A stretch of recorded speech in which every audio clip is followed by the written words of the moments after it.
Hi, this is Record Prep Coordinator Stephen Roberson with this installment of Quick Hits. We're going to do a special playoff edition this week.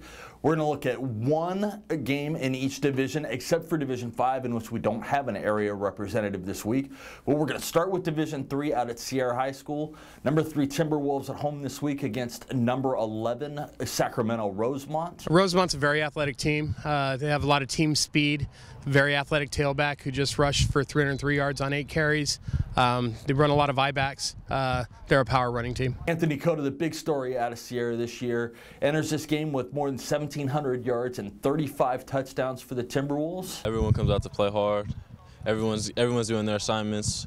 No, there's no quit in this team. Everyone's going to continue playing through the game. So that's been big. Cota, not a big surprise coming into this year. Quarterback Jake Pruitt, different story. Started the year as the backup, has had a solid year. He doesn't have huge numbers like some of the area quarterbacks, about 1,300 yards, 7 touchdowns, but he's provided enough of a dimension so that defenses can't stack the box against Cota. I know you guys knew you had a good team.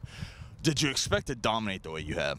No, I didn't expect to dominate this well. I mean, I knew we were going to be good. I didn't think we were going to dominate like 9-1.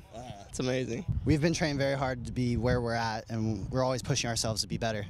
What if you were to identify one strength of the defensive line right now, specifically? What would that be? Our ability to put pressure on the quarterback and get in through the offensive line. Timberwolves kick off at 7 p.m. at Daniel Teixeira Memorial Stadium. We move to Division 1, where Stagg, which finished the regular season 9-1, is the number 7 seeded Division 1. They'll host Pleasant Grove of Elk Grove on Friday at 7 o'clock. Number 10 Pleasant Grove, a very difficult draw for Stagg. They only went 6-4 this year. This is a program that's been around for 7 years. They've never finished with a losing season. That includes the first season when they went 5-5. Normally first-year programs are 0-10, 1-9 if they're lucky. This has been a program that's been successful from the start. Going from there to Division 2, where number 10 Tracy will face number 7 St. Mary's at Sanguinetti Field, also at 7 o'clock. The Rams have won in the first round for 5 years in a row. Tracy making its first trip to the playoffs in 3 years, also the first trip under third-year coach Matt Trout. Tracy 3 years ago went 10-0 during the regular season, won their playoff opener, but were upset in the second round by Los Banos. Division 4, probably the most intriguing game of the week. We have number 9 Calaveras going to number 8 Escalon. Escalon lost its Trans-Valley League opener to Ripon, which finished the regular season 10-0, but they enter the playoffs winners of 5 in a row.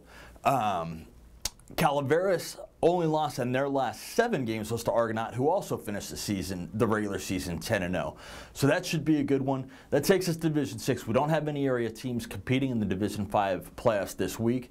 We do in Division 6. Elliott Christian, which lost in the first round last year and has not won a playoff game since 2006, will travel to play Ripon Christian. That game is at Modesto Christian, since Ripon will be using its field on Friday night.